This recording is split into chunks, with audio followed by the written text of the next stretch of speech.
आता जी ही रोरो सेवा आहे ॲक्च्युली, आणि त्याच्यामध्ये ती एक एमटी नावाची जी बोट आहे त्याचा समाविष्ट असणार आहे.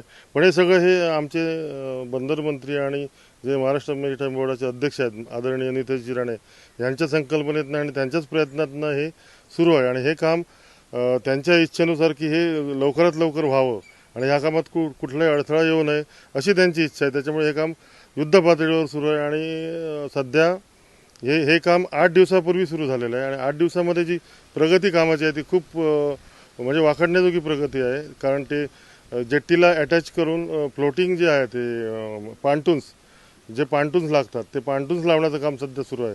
त्याचं जे कन्स्ट्रक्शन आहे 4 ते 6 पिलर उभं करण्याचं काम सध्या सुरू आहे.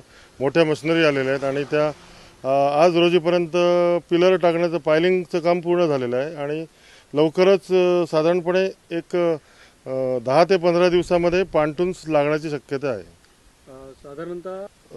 साधारणपणे 15 तारीखला ह्याची टेस्ट ड्राईव्ह होईल.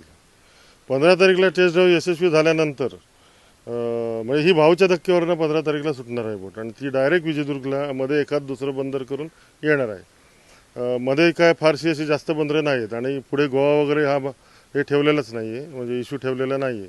फक्त कोकणवासियांसाठी ही बोट माननीय नितेशजी राणे यांच्या प्रयत्नातनंही सुरू होते.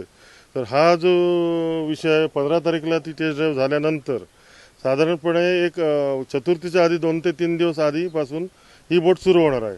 आणि त्याचं जे बुकिंग आहे ते बुकिंग हे 15 तारीखची टेस्ट ड्राईव्ह झाल्यानंतर ओपन होणार आहे ऑनलाईन. आणि साधारणपणे अप्पर डेक असणार आहे त्या बोटीला. अप्पर डेक आहे, त्याच्यावर केबिन आहेत आणि लोअर डेक म्हणजे जनरल प्रवासी आणि गाड्या असतात, कार्स. त्या साधारण 150 कार्स आणि गाड्या 4 व्हीलरात बसू शकतात. त्यांचं भाडं साधारणपणे 1,500 ते 2,000 रुपये असेल भाडं कारचं. आणि सर्वसामान्यांना परवडेल असं लोअर डेकचं भाडं आहे, साधारणपणे 600 ते 1,000 रुपये भाडं आहे. आणि अप्पर डेकचं साधारणपणे 2,000 रुपये वगैरे असेल. आणि केबिनचं वगैरे भाडं 2,500 ते 3,500 ते 3,500 ते भाडं असू शकतं.